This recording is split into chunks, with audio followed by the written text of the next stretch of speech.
If Terry Neal wasn't the manager of Arsenal, would you have stayed, and why?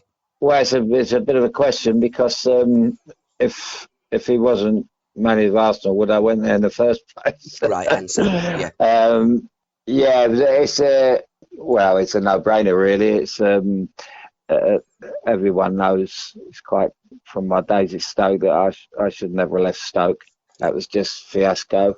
But if I was going to go anywhere, I'd have chose probably Arsenal or Liverpool. Yeah. I always wanted to play for Liverpool, but with Shankly.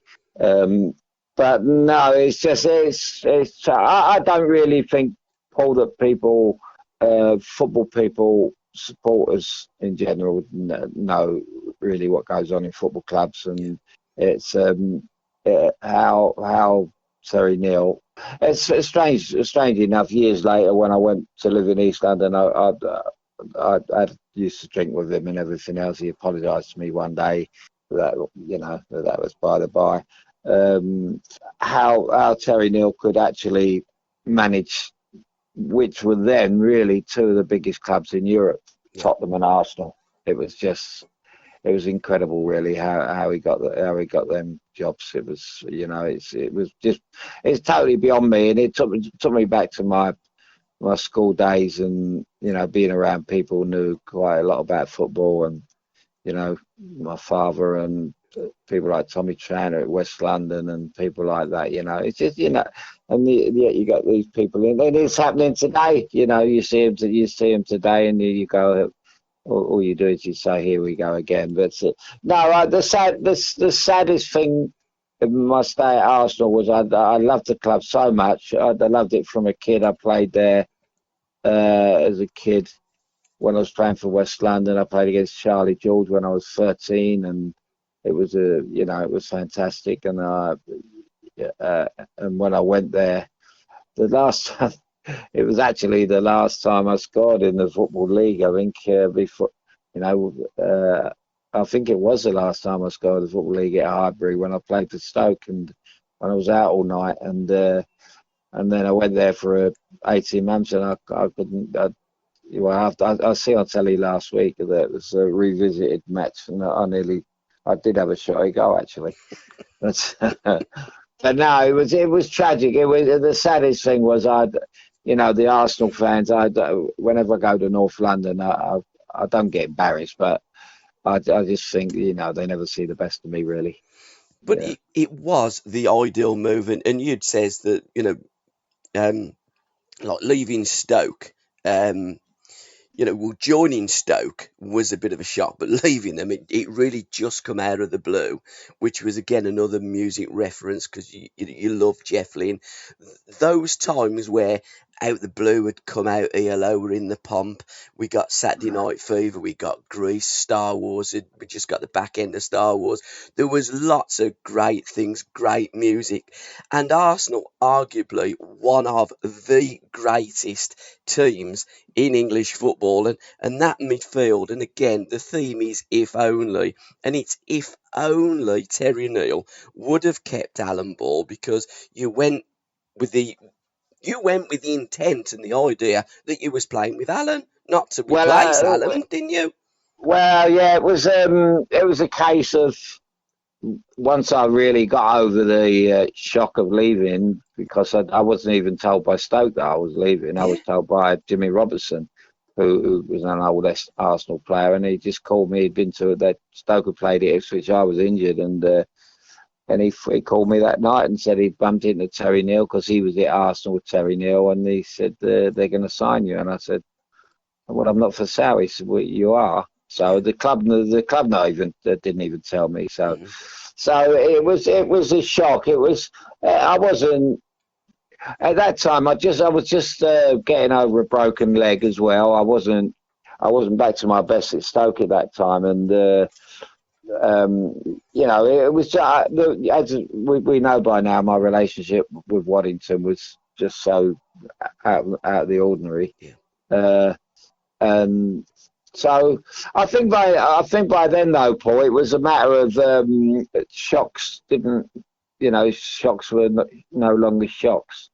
Yeah. I'd had the England thing with I'd been banned by Ramsey, hadn't I, for 3 years. I had the run-in with Revy, and I was out of favour. I was kicked aside by him again.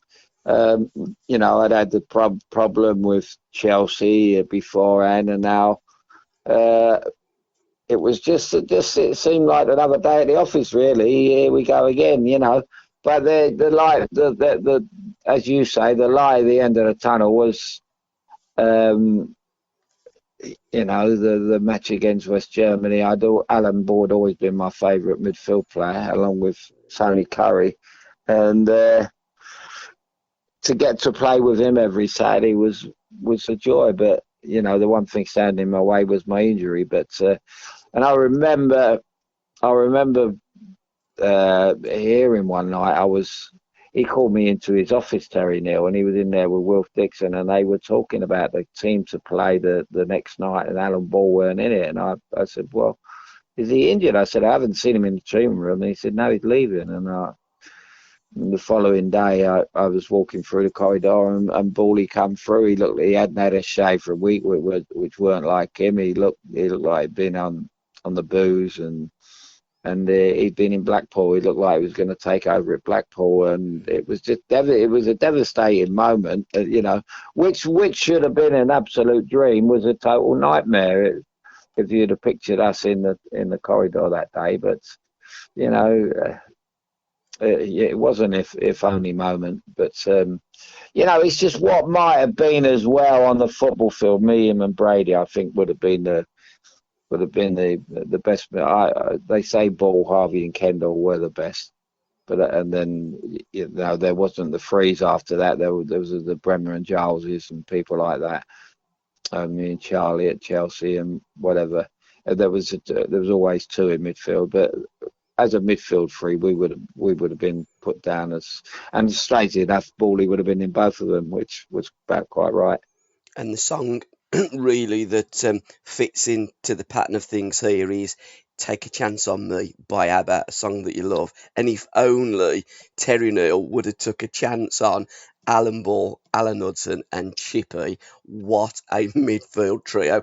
And I honestly think, because I mean, it's all right, we can look back and we can all have opinions, but I do think that midfield trio would have rewritten English football history. SRB Media. Well, I don't think there's any argument of anyone who knows anything about football. Anyone that's seen me, my form at Stoke, anyone that's seen Alan Ball play for Everton, for England and for Arsenal, and anyone that had followed Liam Brady could argue. There's just no, the ability between the three of us, because we were so different in everything we did on the football field. I mean, Bally I were very much alike with the way we played the game. I always look at the five-a-sides. We were like five-a-side players, but Brady was a left-sided player, and he had that left foot, which I think I can only ever remember Jim Baxter at Glasgow Rangers in Scotland having a left foot like that. It was like a magic wand, Yeah.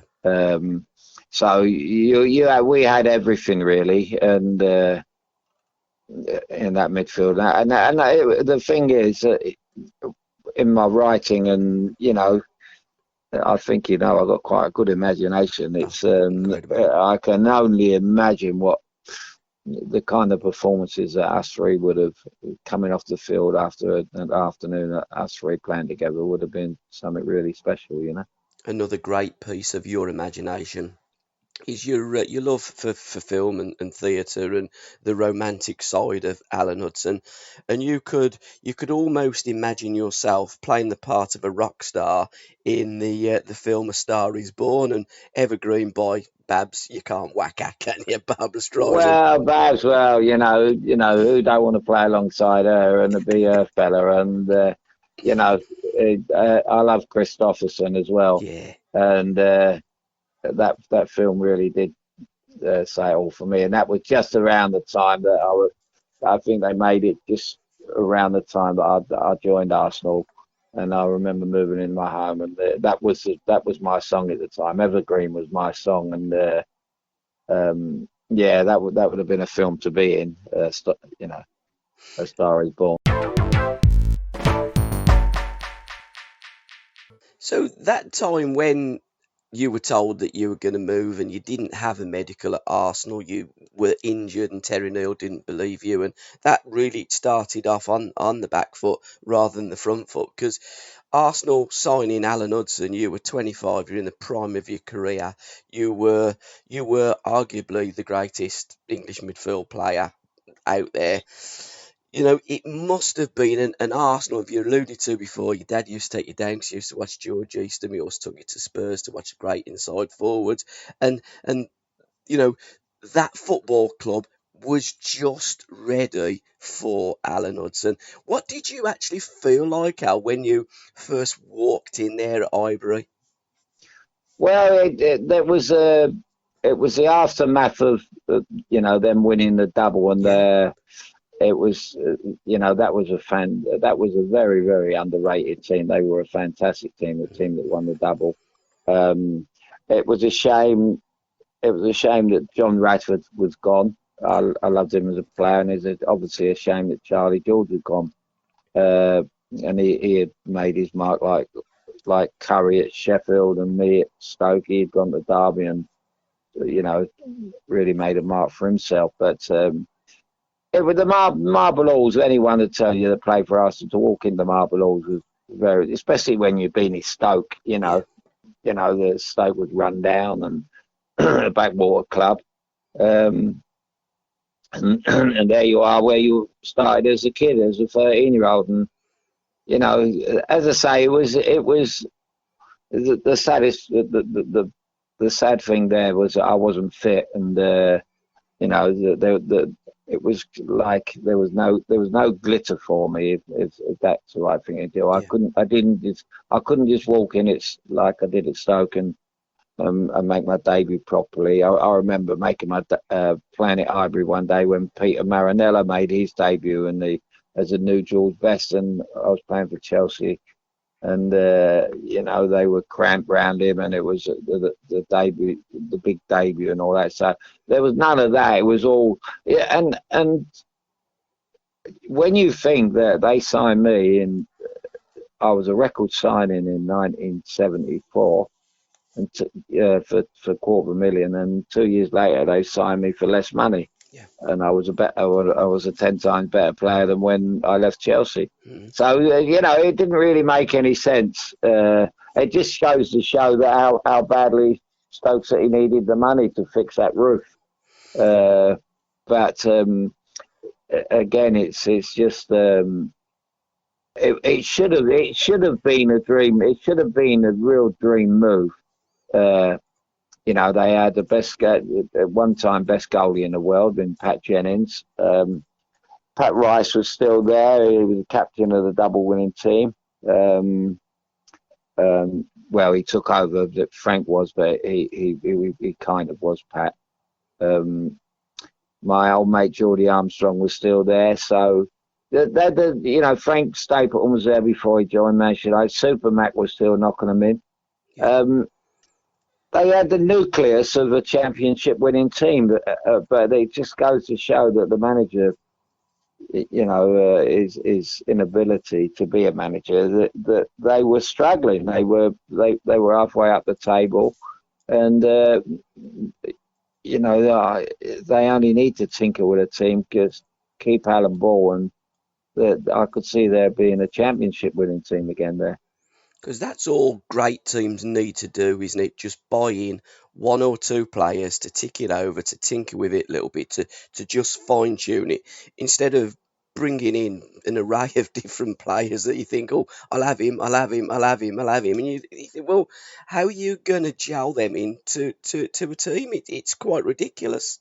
I must say that I often wonder why Terry Neal bought me, Yeah, how it came about, how he planned it, or did he after the game was he just having a drink in the players' bar or wherever they were when he bumped into Jimmy Robertson and the conversation come up that my name come up? Why isn't Hudson playing?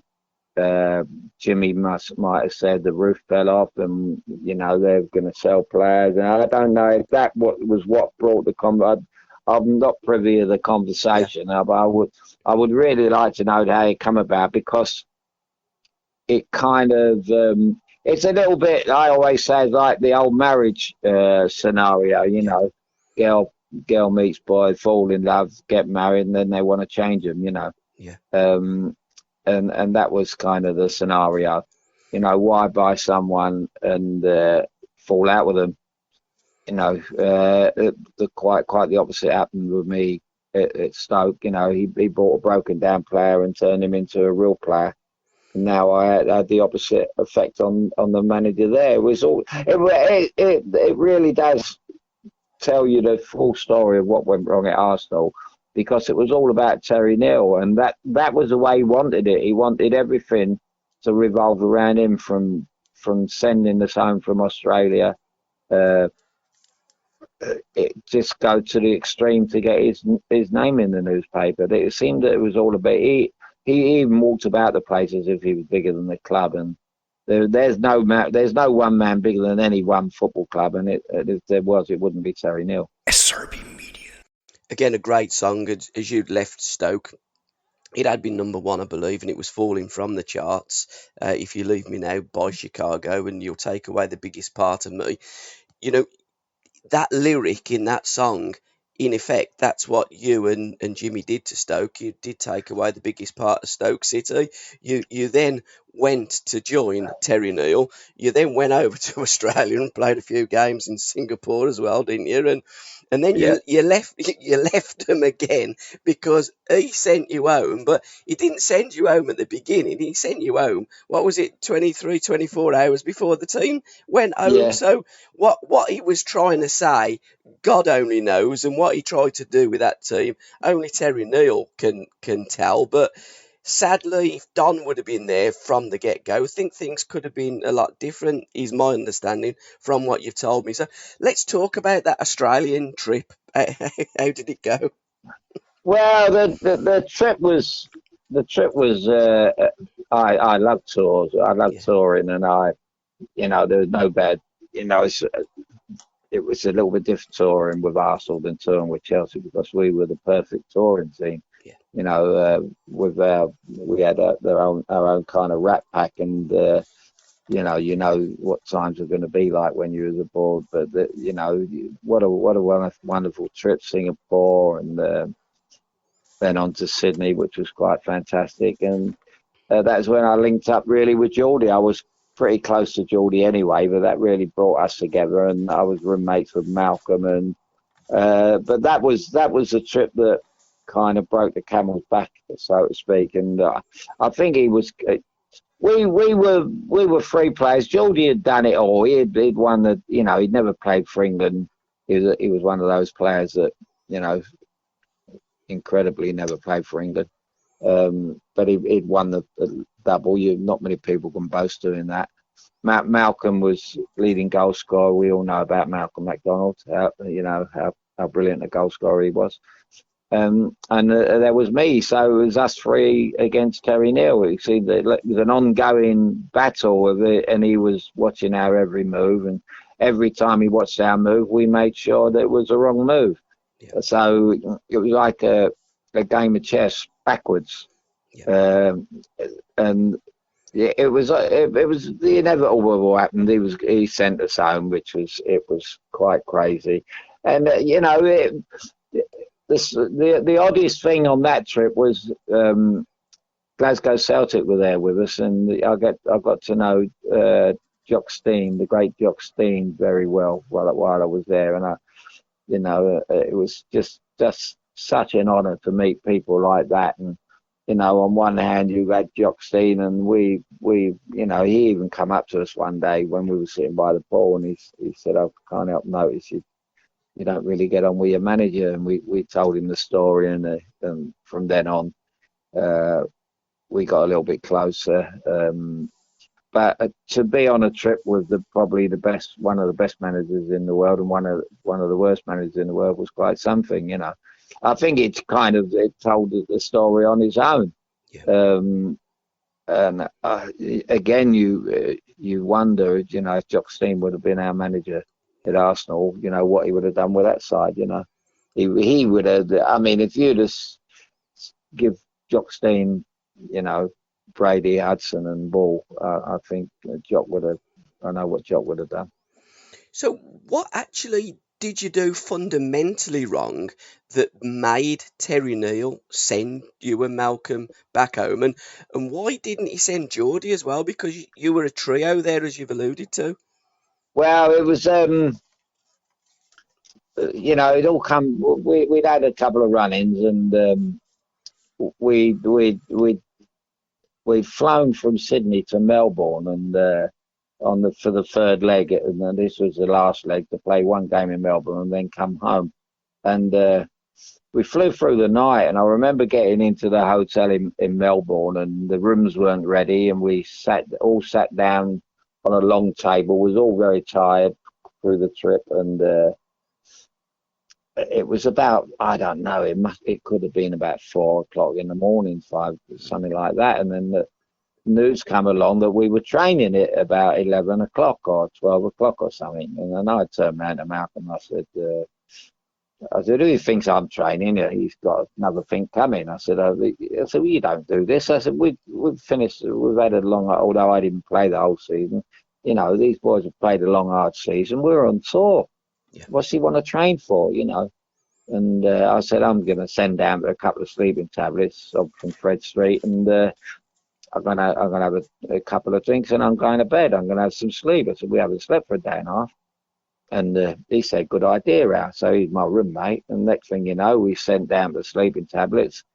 We ordered a drink. I ordered a vodka and orange or something. He had a gin and tonic. And next thing you know, a message come up that our tickets were ready to get on the next plane the following morning. And then we went in, and we hadn't even unpacked our bags, so we weren't packing our bags. We just went in and we took something out of our bag. We had a shower to go in, you know.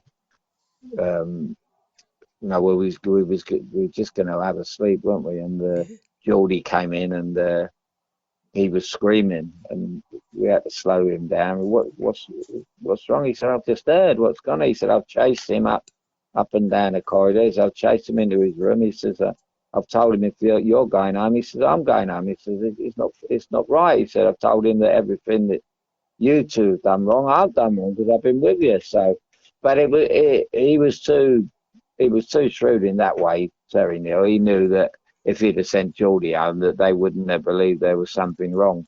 Yeah. They would have smelt a rat there, because Geordie was the ultimate professional. He was loved at Highbury. The fans wouldn't have went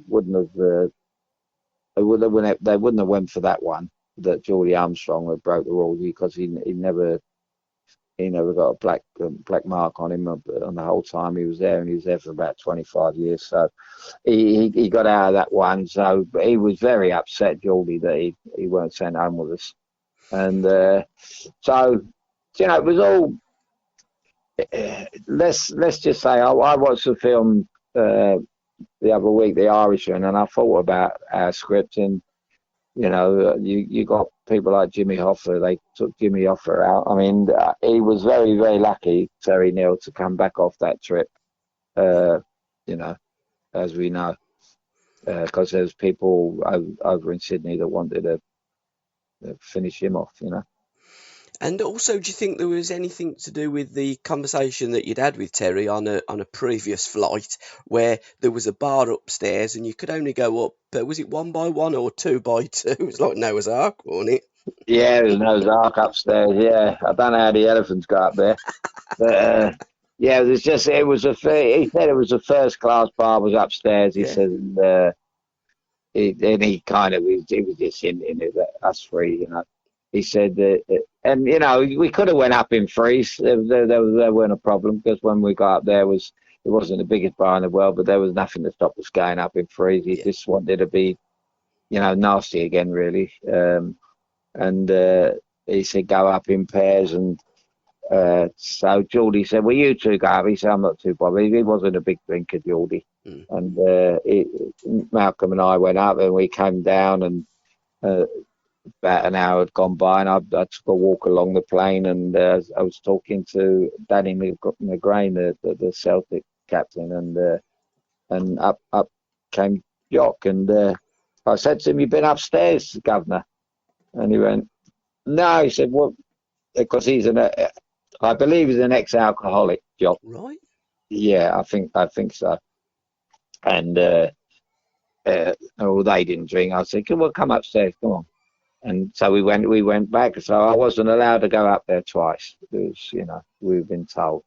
So we were there, and I knew what was going to happen. I was having a lovely chat with Jock. I was I was close to heaven when I'd been on a big Boeing right up high in the sky. I mean, standing with Jock Sim, and he reminded me so much of Waddington. It was untrue. It was like I was standing there with a pair of them, and then all of a sudden, I just see this head pop up from the stairs, and he said, "You do realise you've been up here once?" And I looked at Jock, and he looked at me, and he kind of got the message, Really, is that what happened, And I just said, "Terry, no, I just needed a moment. It's been that long since I've seen a decent manager." And his face was like, and Jock looked at me and he went, "I don't think you should have done that." I said, "Well, what do you expect me to do?" So that was just enough. So that was kind of the last time I spoke to him before we got to Melbourne, and the next time was when he sent the message along that we were going home. And then the story broke in the news of the world, but he tried to prevent that coming out as well, didn't he, Terry? And that didn't go too well for him either, did it? Well, it was we had our own corners. Malcolm knew his people in the press, and I knew my people in the press. My paper was the Sunday People, and Malcolm's was the News of the World, and two old good old journalists. Brian Madley was the Sunday People, and Ken Montgomery was the News of the World. And, yeah. So he first of all, the first calls we made were to home to say that to be picked up, and because we were coming home early, obviously. And then the second call was I think I told my missus to call Brian Madley and get him to call me. So the following morning, about I think I was in my local pub about 6 o'clock in the morning in the Park Tavern. I was picked up by the daughter of the lady at the run of the Park Tavern at Heathrow, and she ran me straight to the pub, and we did the deal about, because it was big news. There was, it was like it wasn't quite like the Beatles coming at Heathrow, but it was packed, and they rushed us off, and I done my deal, and it was quite stupid, really, because he thought by fining us 2 weeks' wages that he was hurting us, and he suspended us and all what goes with it, and there we were. I got about a year's money from what I was earning at Arsenal for being sent home.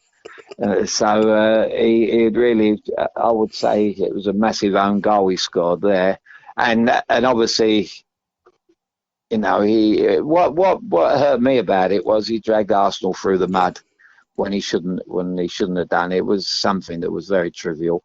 But he did try and stop my piece going into the People. I went up. I see Madley, and because I used to spend some time in Fleet Street that summer, I went up to see Madley, and he said, "We had your boss in." I said, "Oh yeah, what do you want?" He said, "Well, he went in to see a fella called Neville Holden was the editor, and it's good old Geordie Neville. He was a lovely fella." And he said, "I've heard you doing a thing on Hudson." He said, "I think I want it stopped." And Neville told him, he said, "Look, you can't even run your own club," he says. "You can't even do your own things right in your own office, so don't come in my office." He said, well, otherwise there'll be a problem. He says, if you don't, he says, if you don't get out this moment, he said, I will cancel Hudson's article and I'll... To listen to the rest of this podcast, please go to www.patreon.com/SRB Media, or just follow the links in the description. Thank you. SRB